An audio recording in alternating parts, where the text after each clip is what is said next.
Tonight on Coyote News, an update on this weekend's incident at Coyote Village that prompted a full evacuation of the residence hall. And senior Nicole Seecamp's been granted another year to play for the Coyote women's basketball team. We'll talk with head coach Amy Williams. I'm Michaela Feldman. And I'm Bailey Millen. Coming up, the SGA dismisses an impeachment charge against one of its senators and find out how one student organization raised more than $84,000 for the Children's Miracle Network. Plus, find out how the Coyote football team is getting its female fans involved in the game. But first, the headlines with Taylor Fouth. A former SS sergeant is on trial for his role at Auschwitz. 93-year-old Oscar Groening is being tried on 300,000 counts of accessory to murder related to a period between May and July of 1944. If convicted, he faces between 3 and 15 years in prison, which is scheduled through July. The USDA is working on an animal vaccine to counter a deadly strain of bird flu as losses to poultry producers increase. A pure seed strain would target the H5N2 virus, which has already cost Midwest turkey and chicken producers more than 6.7 billion birds since early March. If the USDA decides a vaccine is necessary to stop avian influenza, it will provide that seed strain to drug manufacturers. And those are your headlines. Muhammad Ali Surya is still a member of SGA after the Senate voted no to his impeachment last night. Surya has missed 4 meetings this semester, which under SGA bylaws is possible grounds for impeachment. Surya defended himself during the trial last night, saying that he also devotes time to the group outside of meeting times and believes that his absences are not a reflection of his work as a senator. Well, Muhammad, and it will set precedent for how we go about this moving forward. This impeachment is always seen as a negative thing, and it's really not. And I think it went wonderfully. I don't know that it could have gone better. Although he wasn't impeached, Surya will face sanctions next semester. He must complete at least 5 Project Main Streets next fall, or he'll face impeachment again. Early Sunday morning, while most people in Vermilion were asleep, residents of Coyote Village were evacuated as the Vermilion Fire Department responded to an incident involving a fire extinguisher. Members of the Cross Media Council were at the scene.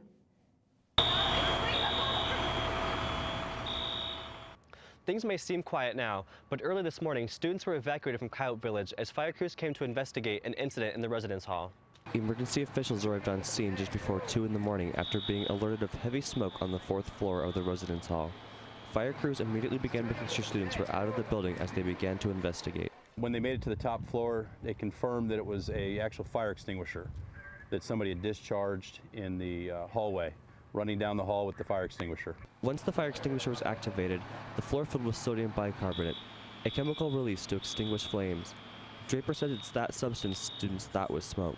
Sodium bicarbonate can cause irritation to the lungs, but Draper says fire crews ventilated the building before students were allowed back inside. We have fans that we set up. We also went through each apartment, kind of ventilating that out because the smoke, actually it's not smoke, the powder from the fire extinguisher had filled pretty much every open door that was on in that hallway. Sophomore Brooke Watson lives on the 4th floor of Coyote Village and says she initially thought the Sunday fire alarms were part of a fire drill. And we were kind of like going slow, getting out, and then we opened the door and realized there's like a bunch of smoke in the hallway and we couldn't see down the hallway. As the fire department continues the investigation, Draper says he expects more answers in the coming weeks. For the Cross Media Council, I'm Trent Opstedall. And now, Coyote News' Anthony Gosch is live in the muck with Communications Director Tina Haraldson to find out how law enforcement officials are pursuing this ongoing investigation. Anthony? Thanks, Bailey.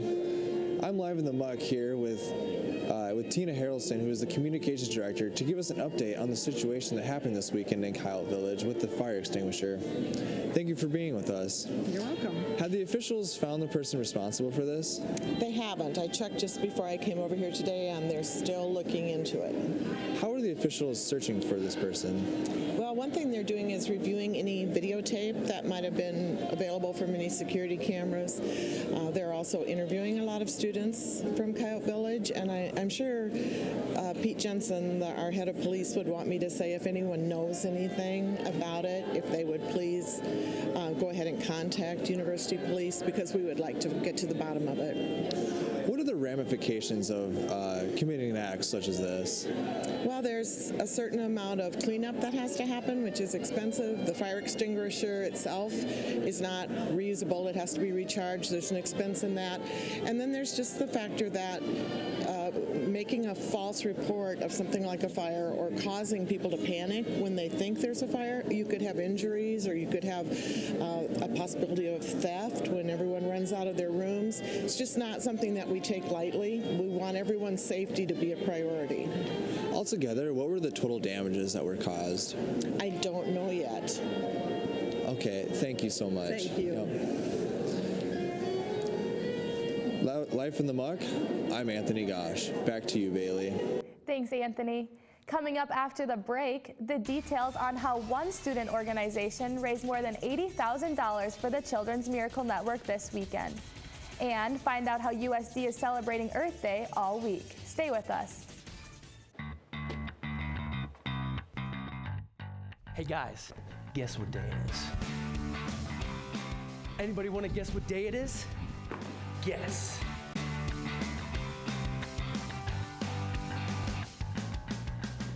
Hey! Guess what day it is? Hey, boss. Guess what day it is? Oh, come on, guys. I know you can hear me. 3, 2. It's News Day. It's News Day!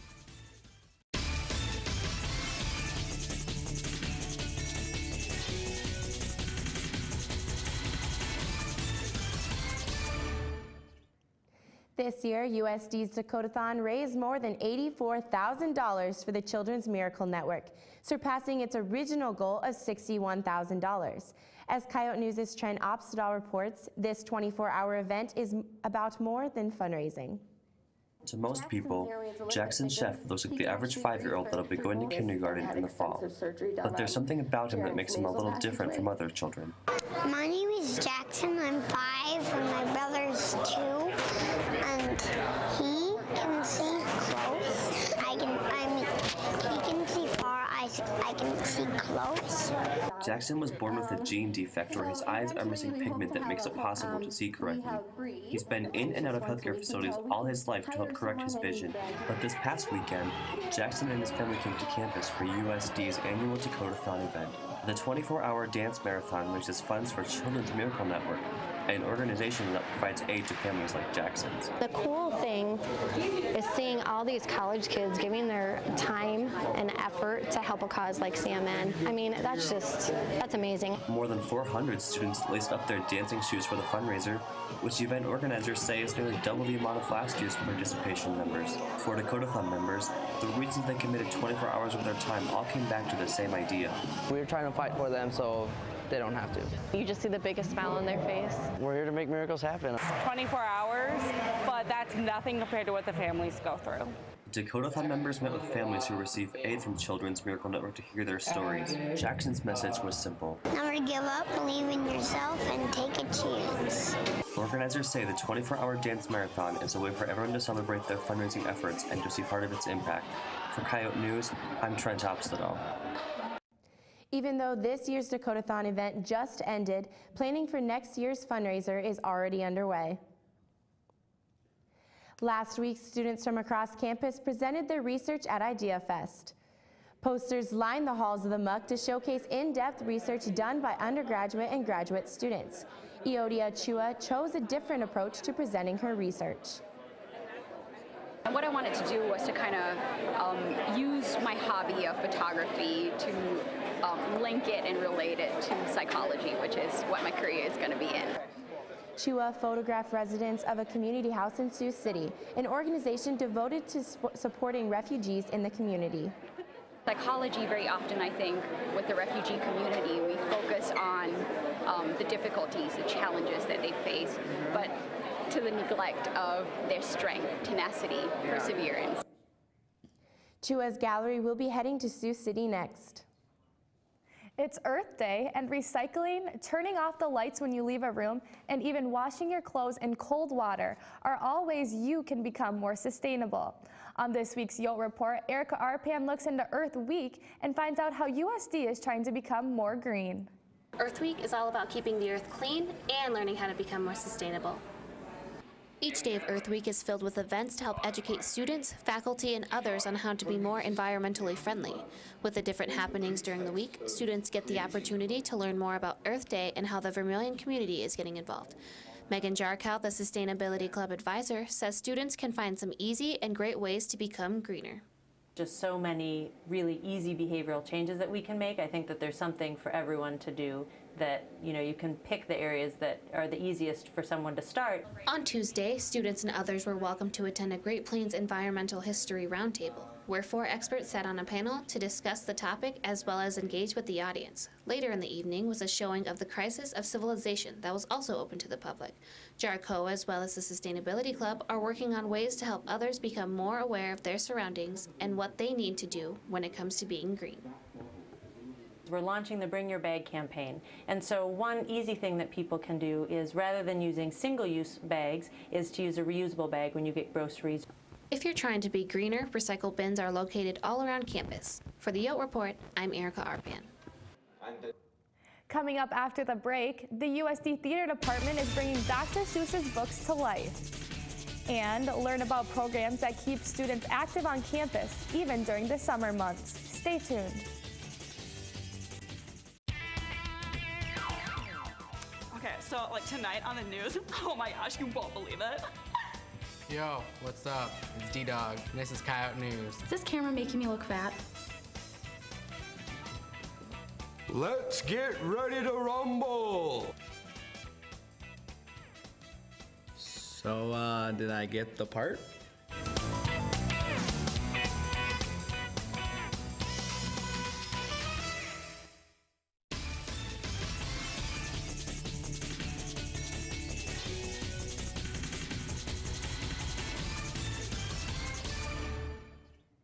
For this year's spring musical, the USD Theater Department put on a show that kids and college students can both enjoy. Coyote News' Levi Goots got a first look at the show.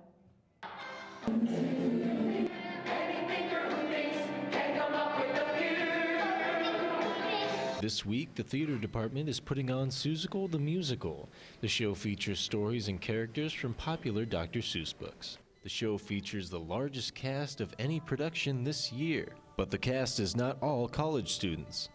The show not only features USD theater students, but also area elementary students.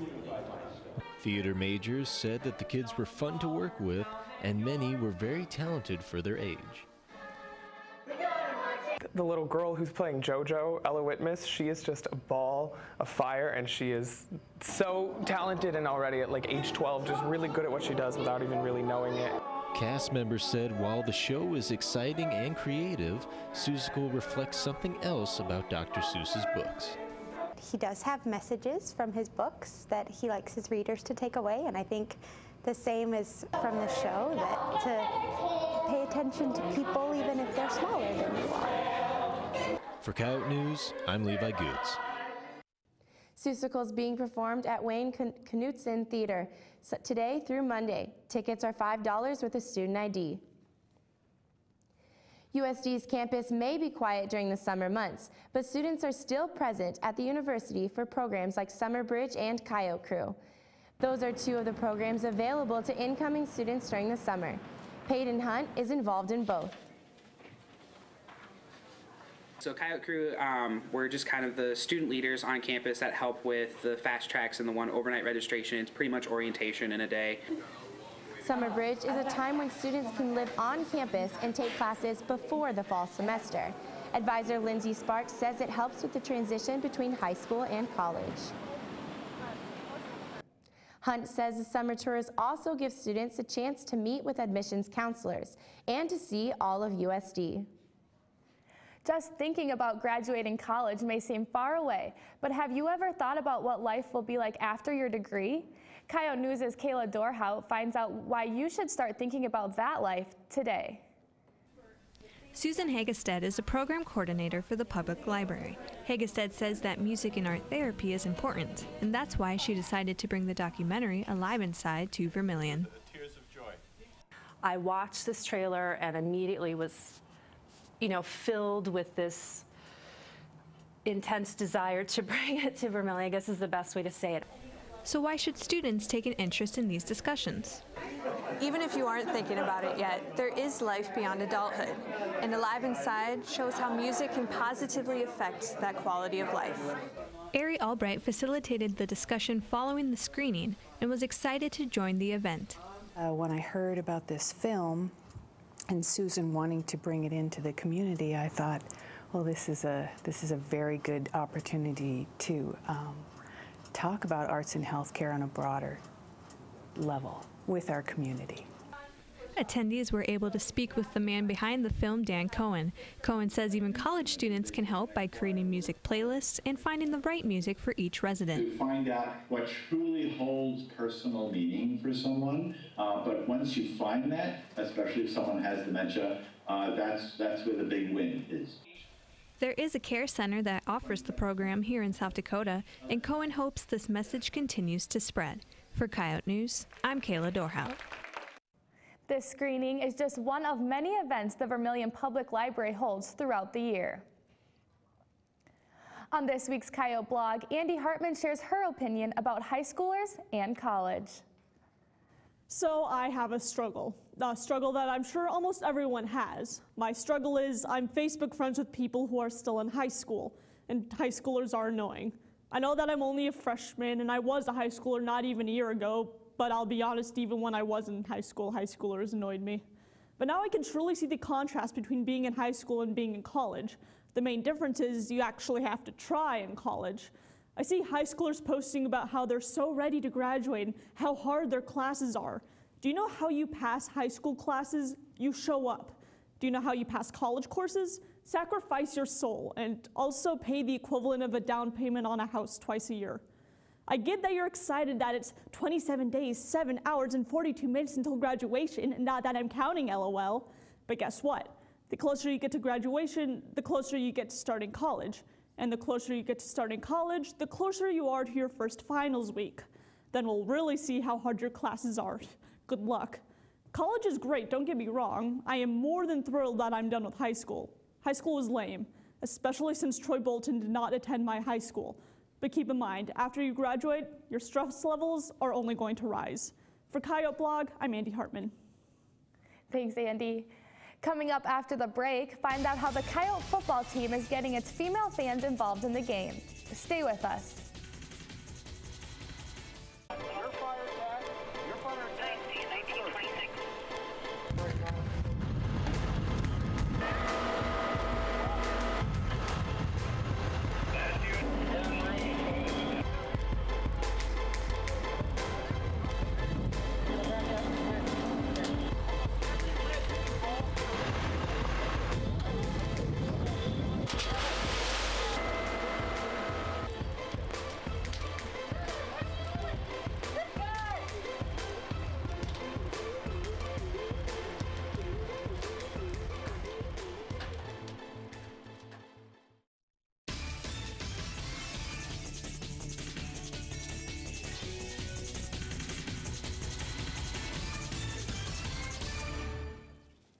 Tonight on Coyote Sports, find out how a recent sports clinic taught participants the ins and outs of football. I'm Brandon Noel. And I'm Sean Bauer. In this week's Bauer Beat, I give you a take on one item you must check off your sports bucket list. But first, the headlines. Taylor?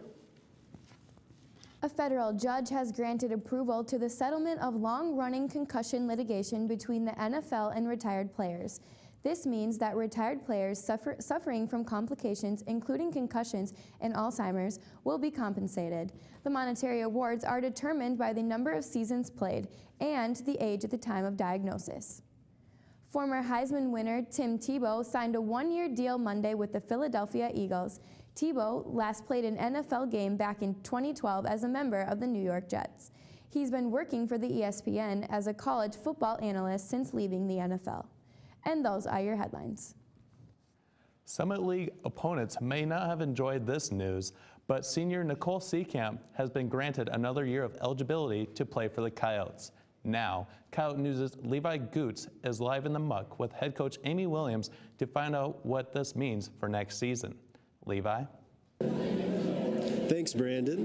Nicole Seekamp is a huge part of the women's basketball team with multiple Summit League honors, and we're here to talk about it with Coach Amy Williams about her return.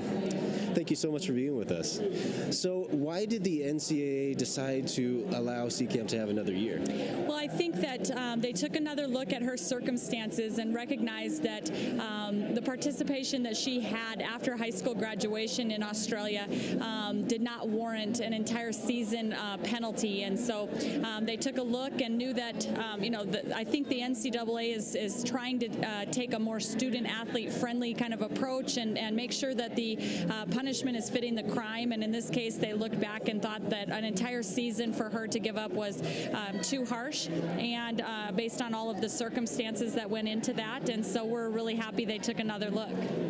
Very good. And when it comes to you, the coaching staff, and the team, how do you guys all feel about it? Well, we've just had permanent smiles for the last couple days since we heard the news. It's almost like Christmas in April for the women's basketball program. I think, her teammates were ecstatic, almost tackled her on the court when they heard the news, and just all of us, extremely thrilled about having her leadership and presence involved. All right. Thank you so much. Thanks. Seekamp will graduate in May with her undergraduate and will continue on with her graduate degree this fall. Live from the muck, I'm Levi Goots. Thanks, Levi. USD hosted a football clinic that was billed as Ladies' Night at the Dakota Dome on Friday. Coyote News' Braylee Dotson has a story. The Women's Football Clinic introduces Coyote football players to their female fans. The women are walked through a typical workout, learn about the equipment, and get to ask questions to the players and coaches. Because football is played by mostly males, and a lot of women never played the game, but a lot of women are fans, and this is an opportunity for us to include them on a night where it's just women. More than 80 women showed up to learn more about football and practice some moves. I learned about the fullback. I didn't know there was a fullback. He's behind the quarterback, taking over, checking it out. Groth says he sees how the clinic can be considered sexist, but says it's meant to give back. Women Coyote fans are buying season tickets. They are just as much included in our fan base as men are, and this is an opportunity for us to kind of give back to them. With the spring game on Saturday, the clinic was a peek behind the scenes for family members. My mom is here, my aunt is here, my fiance is a part of it, our coaches' wives are a part of it, and we want to include our families in this. Our families are a big part of what we do here. For Coyote News, I'm Braylee Dotson. In this week's Bauer Beat, Sean shares his experience after attending a Stanley Cup playoff game. On Monday, I made the 4-hour journey from Vermilion all the way to St. Paul to attend Game 3 of the Stanley Cup quarterfinal matchup between my Minnesota Wild and the St. Louis Blues.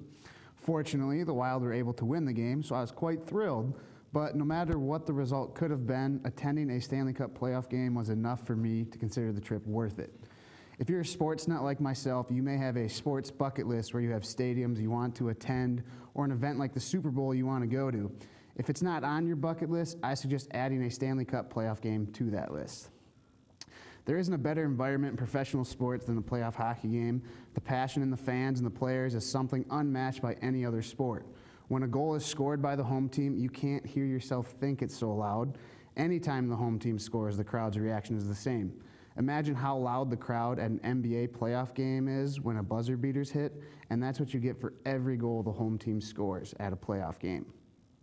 And what other sport do you see star players sacrificing their bodies to help their team win as you do in hockey?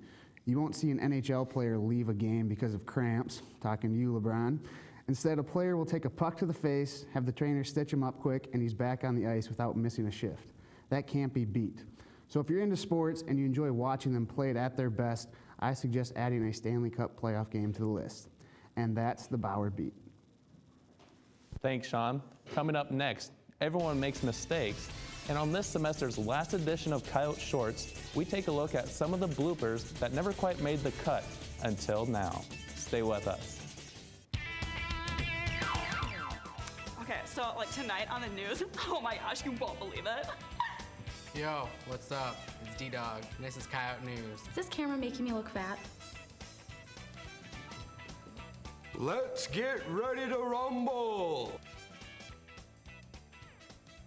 So, did I get the part?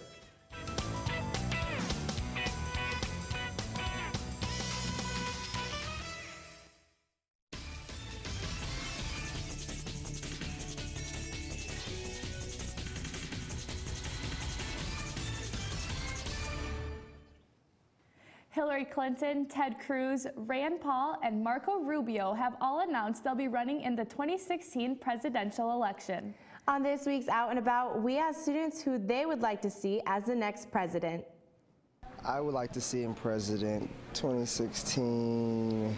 I do not follow politics that closely. I guess Hillary would do well enough. LeBron James. I'm not sure yet. Barack Obama. Hillary Clinton.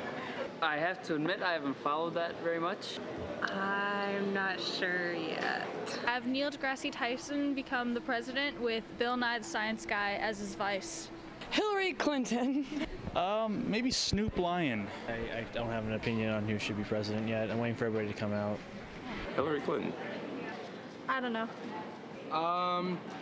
I guess since Hillary declared her campaign yesterday, that's pretty cool. I think it'd be awesome to have a woman in the White House. At this point, I would probably say Hillary Clinton. Let me be president in 2016. How about that? Me, Evan Rashad Stanley, running the world. Do that. Me for 2016. Holler at your boy. Mwah. Everyone makes mistakes, and on this semester's last edition of Coyote Shorts, we take a look at some of the bloopers that never quite made it the cut until now.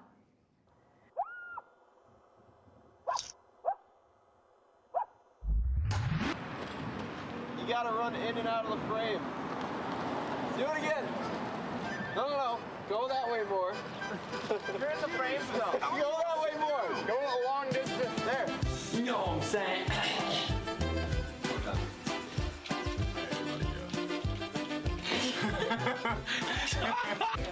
No, I like the way this is going. Really? Don't. All right, do it again. But say it a little less excited. Say it creepy.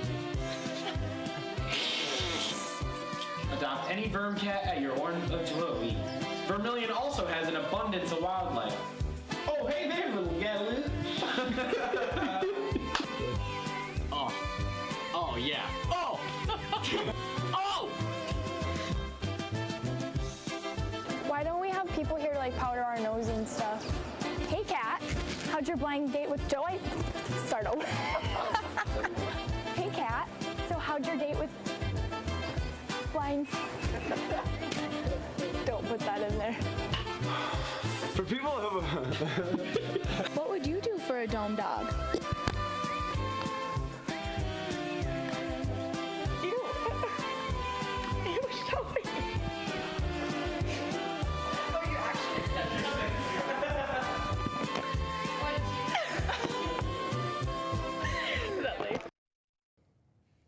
A new edition of the Volant hit newsstands today. Pick up a copy to read about the upcoming March of Dimes event. Plus, learn more about a new student organization called Love Your Melon. That's all for Coyote News. Don't forget to like us on Facebook and follow us on Twitter and Instagram. And if you'd like to be part of the Coyote News team, auditions are being held this Friday and again on Monday and Tuesday, May 4th and 5th from noon until 3 in the Newhart Center, room 219.